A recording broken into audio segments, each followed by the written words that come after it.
Okay, so back into our series, Feel Free. I want to start by letting you know something that maybe you're not aware of. There are thousands, literally thousands, of apps and platforms and devices intentionally engineered for distraction and addiction. You and I, 24/7, there's these things, right? These spawns of technology and the digital age that are fighting to get our attention. Why?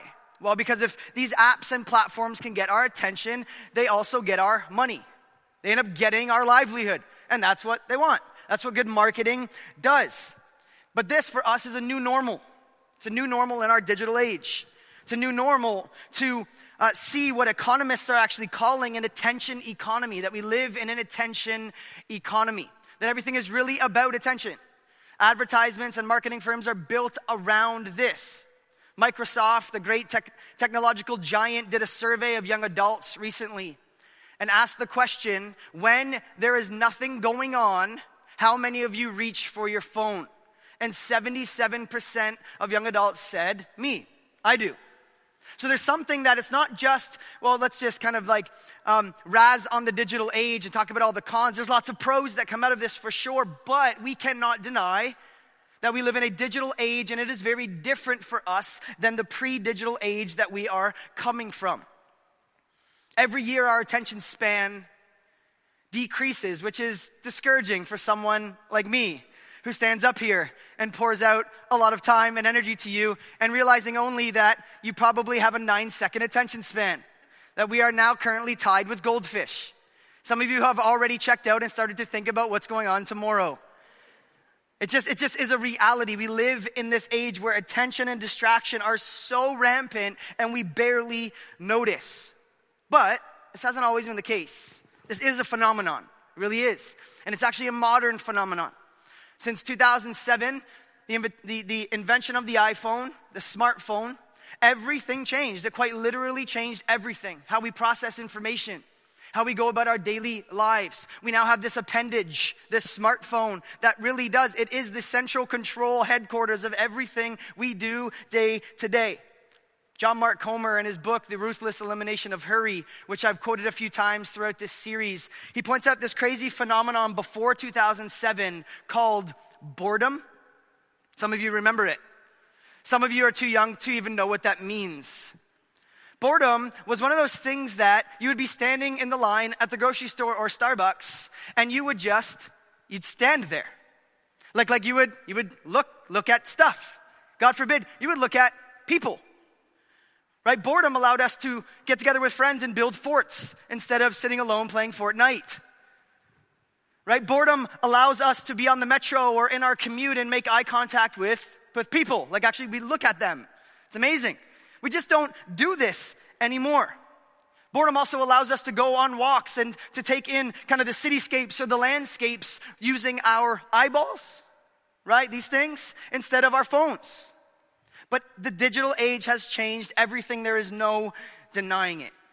And I don't want to talk about the pros of this. There's lots of them. There's hundreds of them. How amazing it is that we live in the age that we do. But the impact that this is having is extremely serious. There's Google execs and Apple execs leaving the market and going on these kind of like digital Sabbaths and stuff. These are not spiritual people in the Christian sense, but they understand the dangers of an attention economy. They understand this digital age and the impact that it's having on us. So what is that? What's the impact? Well, if you really boil it all down, what it's doing is it is robbing us of the ability to be fully present. It's robbing us of the ability to be fully engaged, to fully throw ourselves at the moment. Why? Because we're distracted. Because our attention is divided. We're not able to wholly, holistically engage in a moment and be present. Even more seriously, the impact that this is having is that it's robbing us of the ability to be present, not just to things, but present to ourselves. Present to other people and present to God. Andrew Sullivan wrote an article called I Used to Be a Human Being in the New York Times a few years ago. It'll be up here. Listen to what he says about this. There are books to be read, landscapes to be walked, friends to be with, life to be fully lived. This new epidemic of distraction is our civilization's specific weakness. And its threat is not so much to our minds, even as they shape-shift under the pressure. The threat is to our souls. At this rate, if the noise does not relent, we might even forget that we have any. That is just somebody observing the anxiety and the attention economy of our digital age, saying there's something profoundly shaping us right now. There's something truly absent from being a human being and experiencing life as one because of this attention economy that we live in. John Mark Comer reflects similarly in his book, and he says, this new normal of hurried digital distraction is robbing us of the ability to be present to God, present to other people, present to all that is good, beautiful, and true in our world, even present to our own souls. It's undeniable that this is shaping us. So the question I want us to ask this morning is there a practice that we see Jesus modeling for us that can allow us a chance to disengage from this kind of attention economy? Is there? What would be a spiritual discipline or a practice that you could think of that you see Jesus modeling throughout the Gospels that would give us an opportunity to intentionally detach or disengage in order to reattach and re-engage everyday life? Well, for thousands of years, the Christian community has called it silence and solitude, or meditation, or contemplation. And for some of us already, we're getting way too ascetic and mystic. Already you're like, nope, not a monk. Dustin, leave that out of here. Save that for the monastery.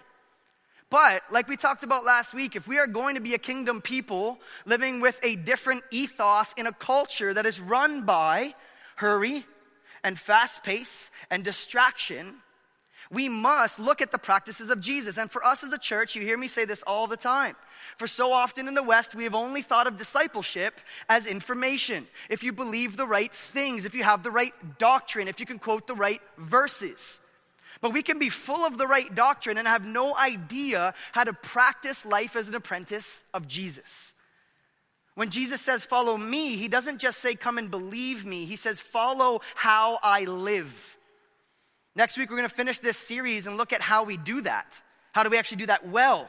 But today, I want to look at silence and solitude and the idea that Jesus constantly and intentionally withdraws from the ordinary. He withdraws from the regular demands on his time, the expectations that people have of him, all of the teaching and preaching he has to do, all of the people that are looking to him as rabbi and looking for him to be Messiah. He regularly, and sometimes at the weirdest moments, Jesus will just be like, I'm going now. And he just retreats, he just withdraws. Now here's why we miss this. We've kind of become red letter Christians in the West, where we just kind of go through the New Testament and we just look for the red letters. We just look for what Jesus said. And we do that at the expense of ignoring or missing what Jesus did. So all of those black letters in your New Testament that you kind of skip or you read really quickly to get to the good stuff, it's like, I am the way, the truth, and the life. But did you see what happened before that? Did you see where Jesus is when he says that? Did you see what Jesus just did before he taught the crowds that? No. Most of the time we miss that. And it's in those kind of black letters where we get these nuggets, where we get to truly see how Jesus lives life and what he calls followers of Jesus to. He actually calls us to live a life that's very different. Dallas Willard, the great author on spiritual disciplines, calls silence and solitude the two most radical Christian disciplines.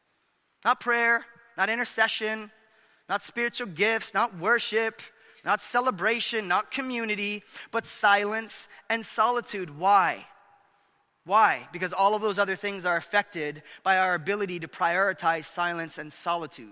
Our ability to withdraw well so that we can be present again, so that we can be fully engaged again to who we are and to who God is, not so that we can stay out there, right? Not that we can just kind of go live a monastic life and disengage entirely forever and wait for the world to just go to hell in a handbasket, but we disengage in order to be able to re-engage. We go back out of the world. We take a step back to be reminded of who God is and reminded of his call and reminded of who he says we are so that what? We can walk back into a world who doesn't know him and re-engage the rhythms of our culture. and do it differently because we serve a different king. Are you with me? That's the point of this. So silence, really, it's not complicated, it's just hard. Silence is costly. Silence is just the practice of quieting both outer noise and inner noise. Now, some of us are really good at quieting outer noise. It's much more difficult to quiet inner noise. Very difficult, especially for me. I am a talking head on a body. So imagine what my quiet time with the Lord is. I have lots of things to say to him. I have lots of things I can suggest. I've got lots of things that I just tell me one thing. Yep, I got it. That's tweetable. I'll tweet that. Awesome. And then I go about my day to tell other people about Jesus. So for me, outer quiet is actually pretty easy. I'm pretty good now at just disciplining myself at turning everything off and getting away from noise. But then I'm left by myself with a lot of inner noise. And the practice and discipline of silence is to quiet outer and inner noise. Now, solitude is also simple but difficult. Solitude is the practice of intentionally removing all distractions in order to give our full attention to God. So this isn't just like, okay, we gotta get hard on our introverting, right? This isn't gorging ourselves or binging the next Netflix series. That doesn't count. Maybe you are alone, but you're still with Netflix, okay? So solitude is not binging or gorging. It's not me time, right? It says, I just need me time. No. Solitude biblically, and we're gonna see it in a second, is intentionally disengaging and removing distractions so we can be fully attentive. It's not just to turn off and disengage. It's to turn off so that we can turn our attention towards who God is and truly reflect well and truly meditate well. And it's so hard for us today. It's so hard to escape noise. It's so hard to escape blinking screens. It's so hard to live life with silence and solitude at all in an attention economy. But we must. We must. This isn't something that we're just gonna kind of like as a church, it's gonna be something that we're just gonna talk about once. This is something that we're gonna try to practice well. And we're gonna try to practice in our city groups. We're gonna try to practice together in community. We're gonna try to practice it even in our gathered worship as a church because it is so important. Richard Foster, if you're looking for a book on disciplines and spiritual formation, he wrote a book many years ago that's still just the classic called The Celebration of Discipline. Here's what he says about this. In contemporary society, our adversary, capital A, majors in three things: noise, hurry, and crowds. If he can keep us engaged in muchness and manyness, he will rest satisfied. Psychiatrist Carl Jung once remarked, "Hurry is not of the devil, it is the devil." If we hope to move beyond the superficialities of our culture, we must be willing to go down into the recreating silences, into the inner world of contemplation. We must. It's not optional because our soul is on the line. Our engagement to life is on the line.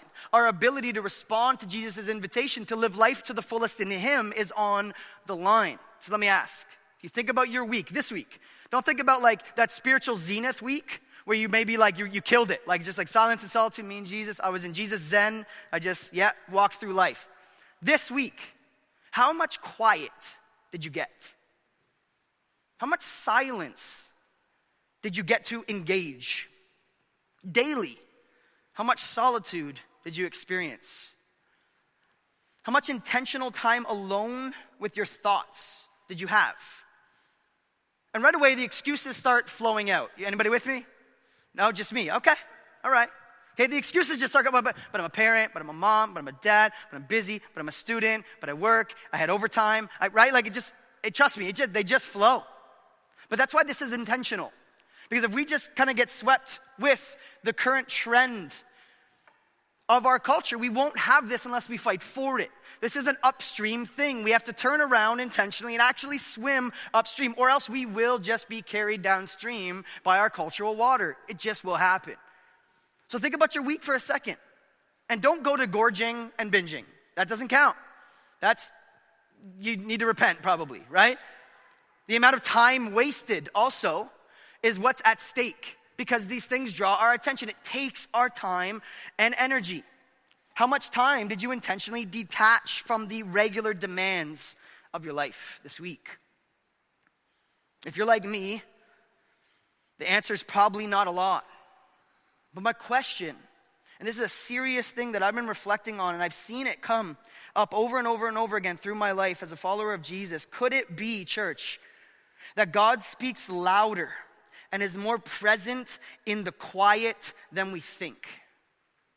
Is it possible, church, that in our seeking of signs and wonders, we have become like Jesus criticizes the Pharisees for, a generation that won't see them because we're looking for them instead of meeting God in the quiet? Could it be that God's voice is louder in the absence of noise than we've given him credit for? Could it be that God is willing to speak more?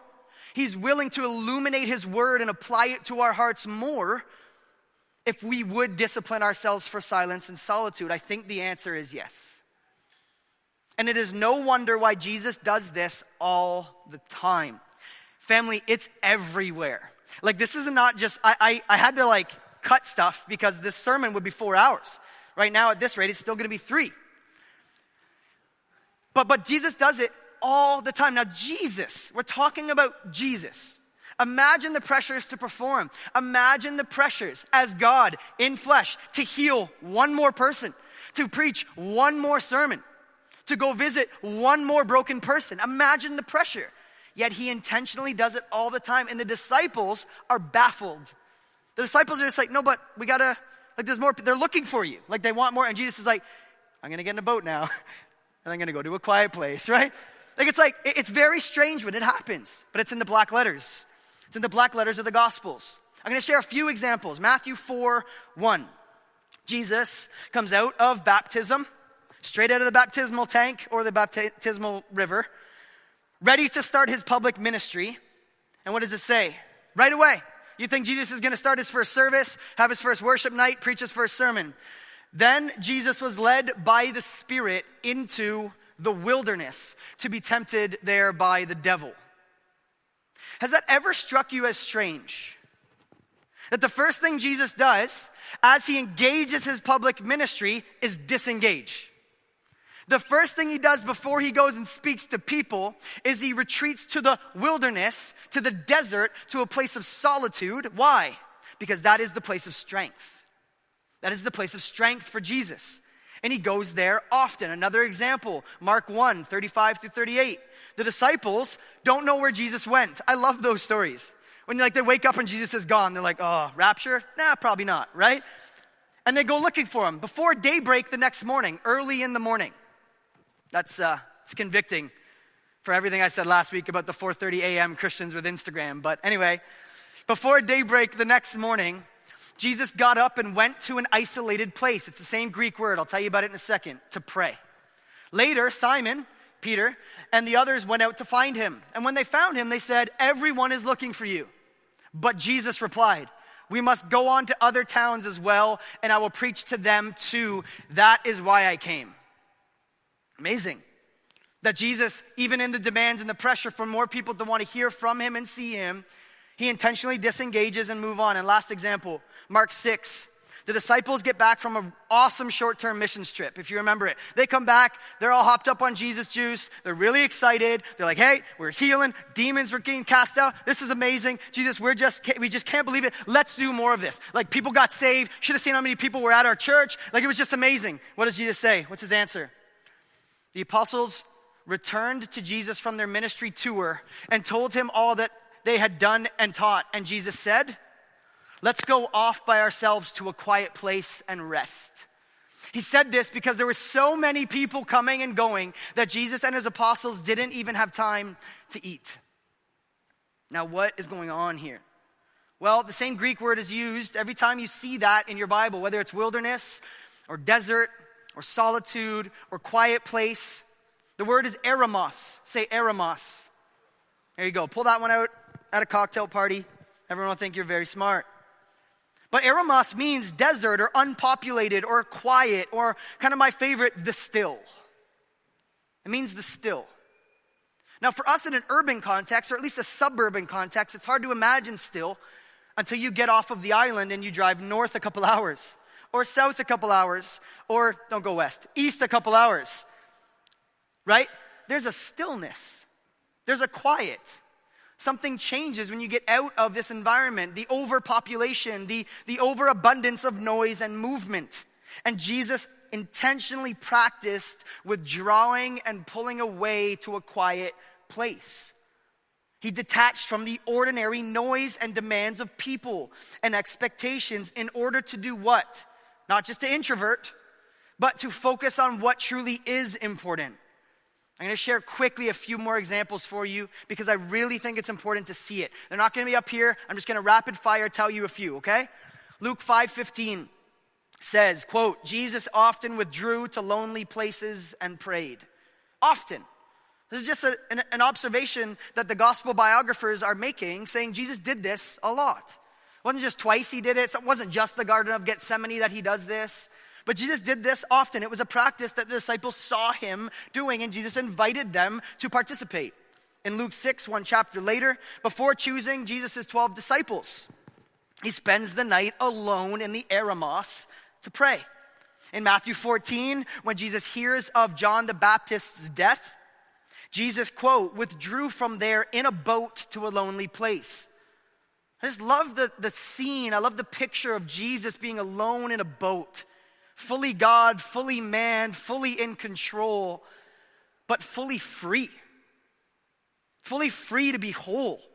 Fully free to be engaged. Fully free to be truly present. A little bit later in Matthew 14, after feeding the 5,000, after feeding the whole crowd with a happy meal, Jesus went up to the hills by himself, quote. And last, of course, in Matthew 26, on the eve of Jesus' crucifixion, Jesus actively seeks solitude and silence in the Garden of Gethsemane. Why? Well, because that's the moment. And you would think that Jesus would be trying to just go out with a bang. He'd be teaching more, or he'd be healing more. What is he doing? He's washing his disciples' feet and praying alone in the garden. That's amazing. And it's an amazing thing to see that in the first garden where sin and brokenness entered into the picture and brought about chaos and noise from voices that fight for our heart, we see Jesus, fully God, fully man, in another garden about to go to the cross to take care of the first prophecy that we see in Genesis, to fulfill it. The first gospel ever preached. He's about to perform the good news that's going to send ripples across all of history. Why? Because he's in the silence and the solitude. He's returning from chaos, out of chaos, back into order and peace, which is exactly the created order. And we don't have time to look at Genesis. We'll try to do a little bit next week. But smack dab right in the middle of Jesus' busy schedule and people's expectations and traveling and boating and fish fries on the beach and teaching, Jesus prioritizes withdrawing to the Eremos, withdrawing to a place of silence and solitude, to intentionally detach from everything not God and fully turn his attention to God alone. How much of that have you been able to enjoy? Some of us feel like God is holding out on us and giving us the silent treatment. But the truth is, we've failed to meet God in the silence. And I think that silence and solitude are so hard, church, because it reminds us that we're not actually in control. That you just feel like silence is nothingness, but it's not. So often, all day, every day, we go through our life and we control people with words, do we not? We influence people, we change things with our words. So to not be speaking words and to be in silence feels like we're doing nothing. And that's precisely the point. It's a reminder of trust. It's a reminder that we're not actually in control. It's a reminder that we are not human doings, but that we're human beings who have our true identity in the God who created us. It's a reminder of that. So, what is the Eremos and what does it look like for us today? First of all, it looks like silence. It looks like quiet. Now, it's growing increasingly difficult to get that quiet, and we are growing increasingly uncomfortable with silence. But it's more than just awkward.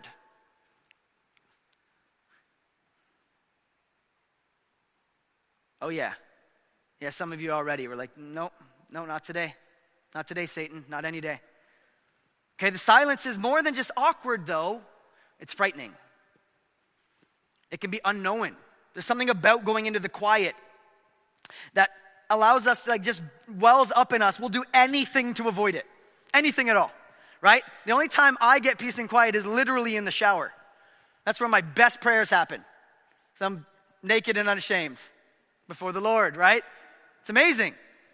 But beyond that, to fight for this silence, to fight for quiet, it's actually frightening. Silence is hard for us because I think it reminds us that we are not in control. And I think that the presence of noise actually keeps us from seeing things that might be absent in us. I'll say it again.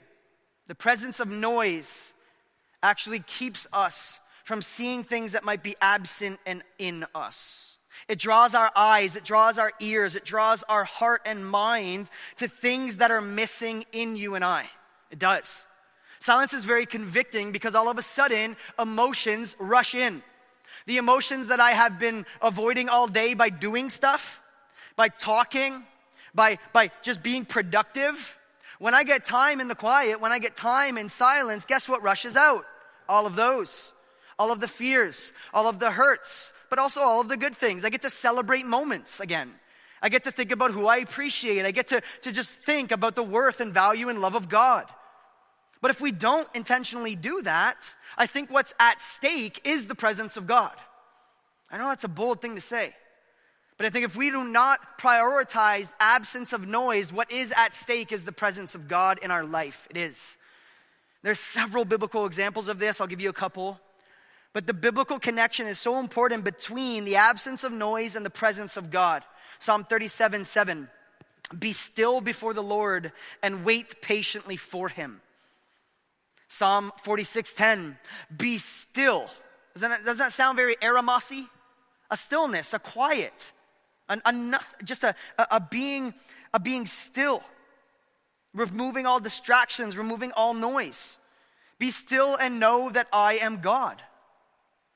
So stillness and the eremos and the quiet place actually is the thing that's contingent upon us understanding who God is.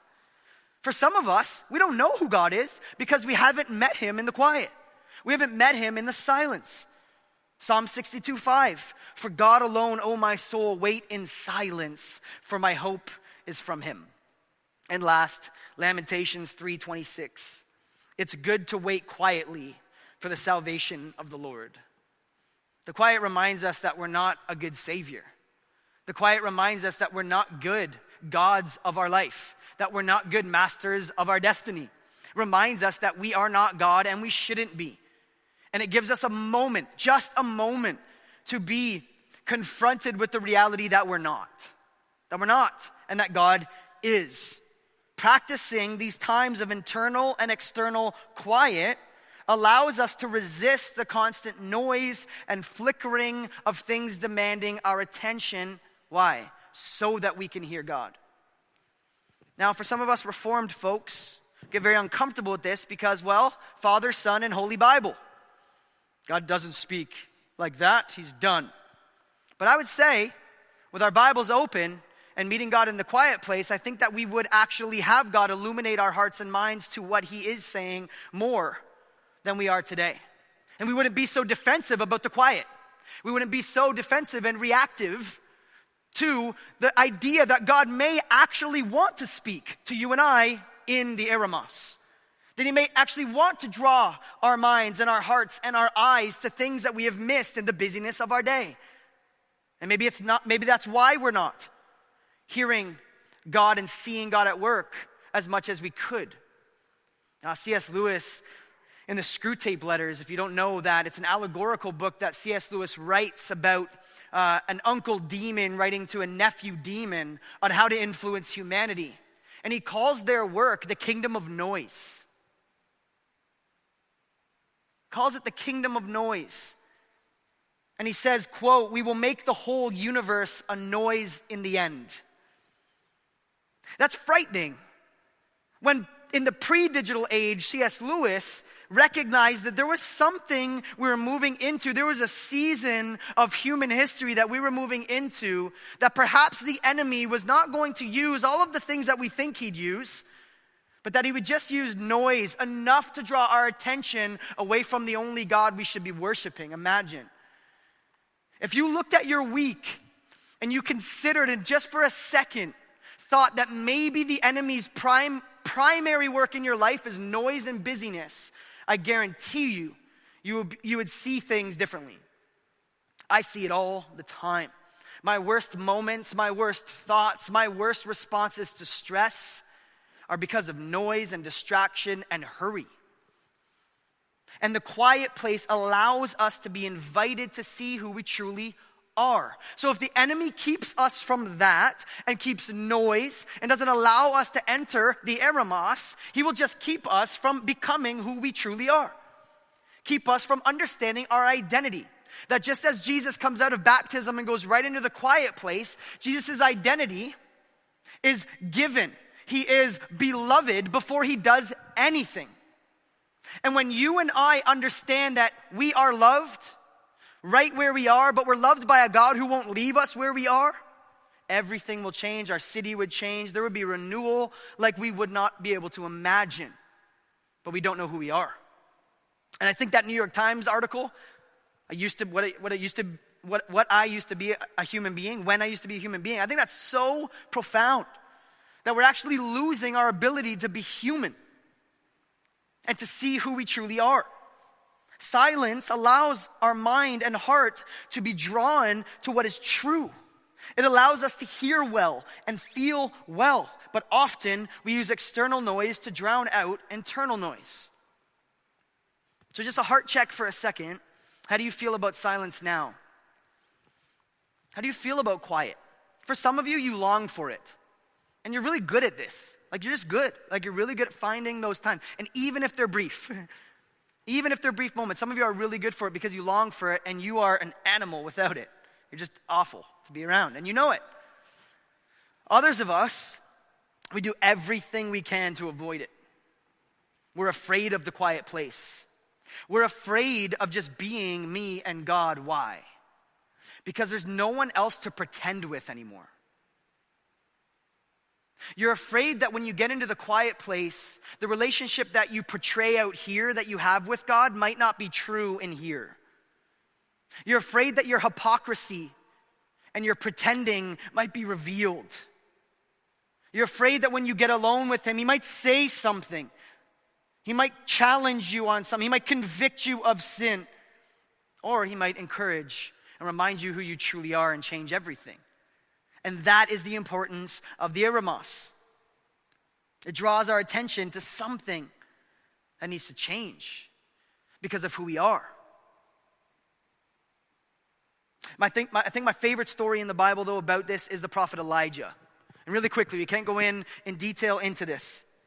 But for all of us that feel like God is giving us the silent treatment, we haven't met him in the silence. And what we see here with the prophet of Elijah is amazing. After intense conflict with King Ahab, who is a complete doofus king, and Jezebel, right?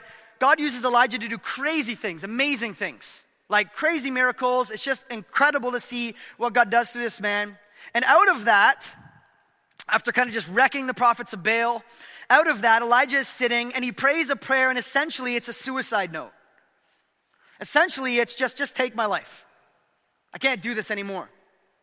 And so talking about the connection throughout this series about spiritual health and emotional health, we have Elijah in the lowest possible moment of his life where he's just like, you know what? I don't even know if I want to be here anymore. And in 1 Kings 19, we read about what God does next. Watch what it says. Go out, God says to Elijah, and stand before me on the mountain. The Lord told him. And as Elijah stood there, the Lord passed by, and a mighty windstorm hit the mountain. It was such a terrible blast that the rocks were torn loose, but the Lord was not in the wind. After the wind, there was an earthquake, but the Lord was not in the earthquake. And after the earthquake, there was a fire, but the Lord was not in the fire. And after the fire, there was the sound of a gentle whisper. When Elijah heard it, he wrapped his face in his cloak and went out and stood at the entrance of the cave. And a voice said, "What are you doing here, Elijah?"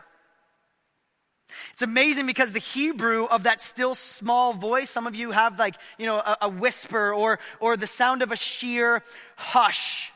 The Hebrew is a sound of thin silence. It's beautiful. It's very poetic. A sound of thin silence. With Elijah, we see that God is not in the wind like he was with Job. He's not in the earthquake like he was at Sinai. He's not in the fire like he was with Moses. But with Elijah at his lowest moment where he forgets who he is and who his God is in the silence. He's in the thin sound of silence.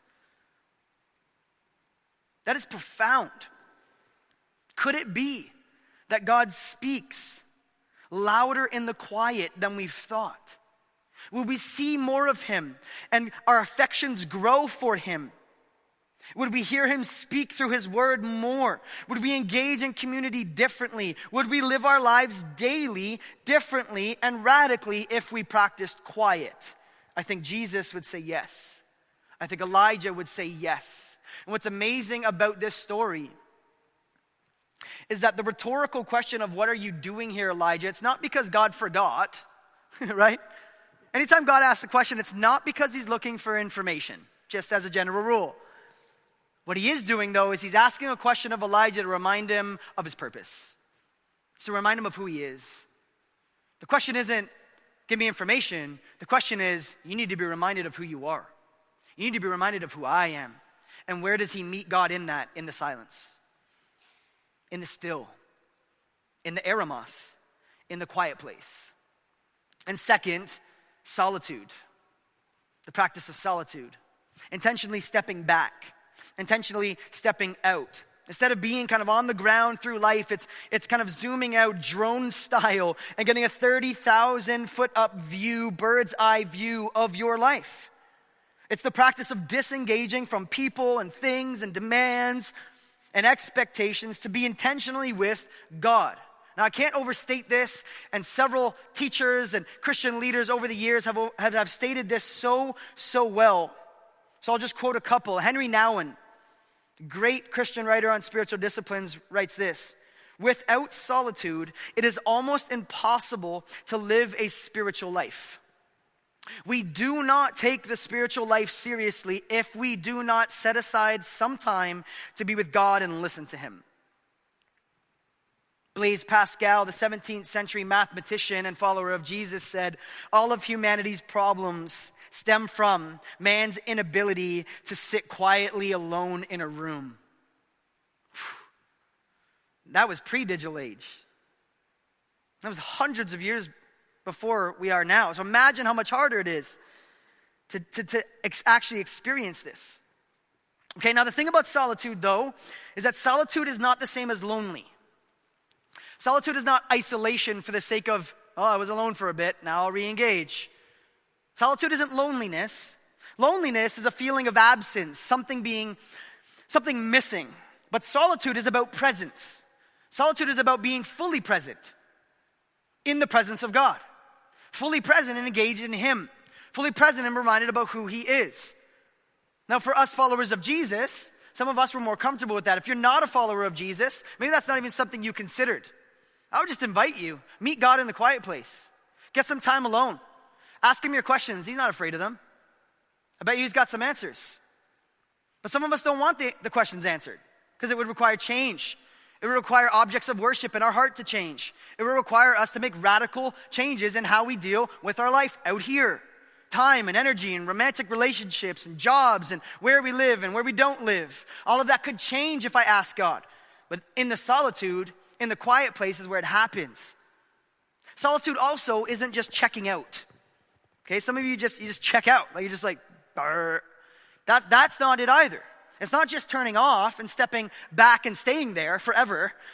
Solitude is about stepping back so that we can step back in. It's kind of that moment of like, coach, I need a break. You sit on the bench, you take a drink, and then you step back on the ice, or you step back on the field.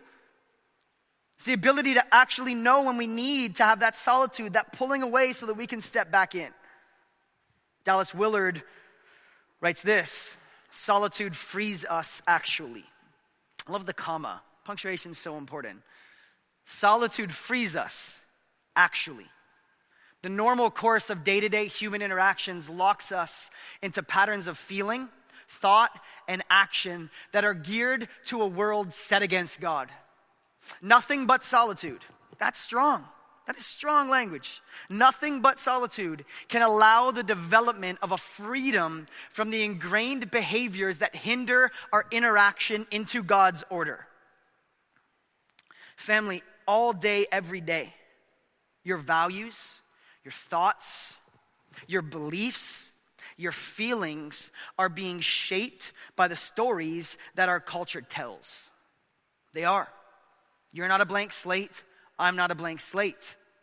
And unless we actively disengage from the stories of our cultural teleprompter that are just constantly trickling down in front of our eyes and telling us what we should believe about sexuality and money and the worth of a human being and marriage and all of that. Like, if we do not stop and actively disengage from that and turn our full attention to who God is and what God says, we will never be able to tread our cultural water.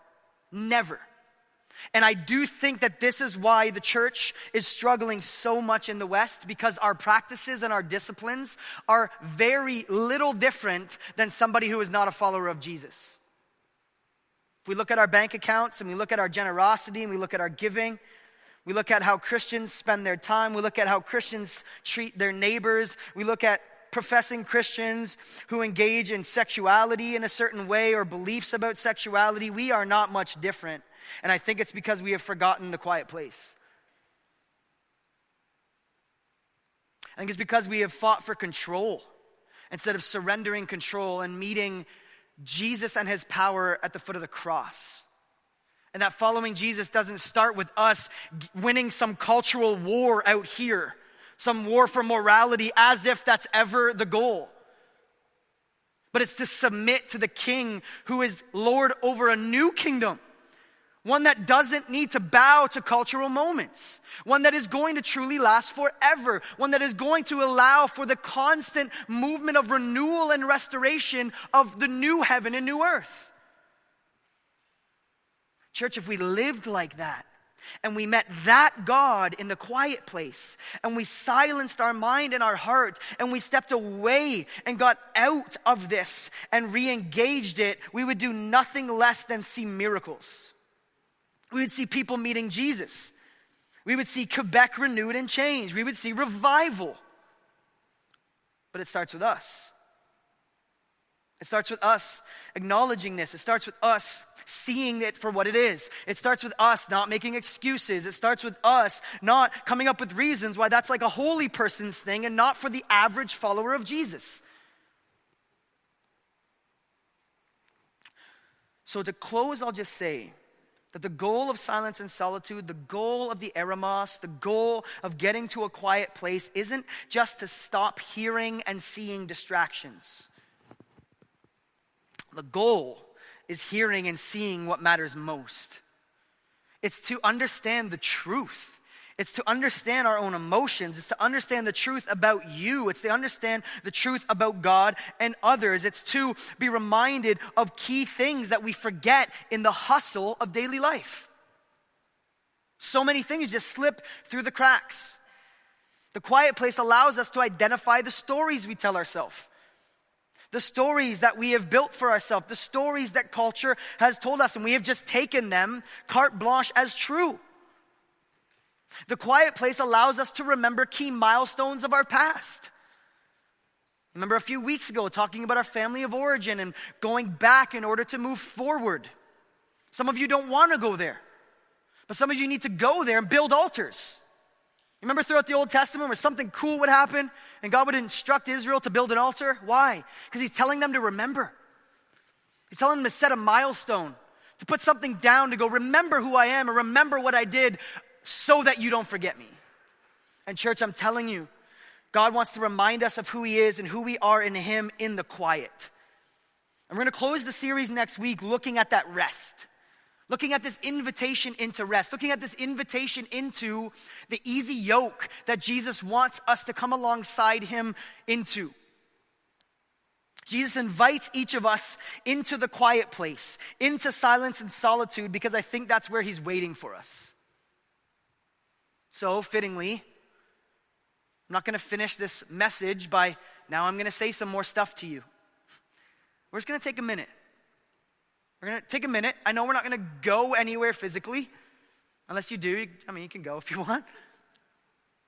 But let's just all take a minute before we kind of just go into the next thing, before we go into sing, before we go get our kids, before we go into offering, before we think about lunch. Let's think about going into the eremos.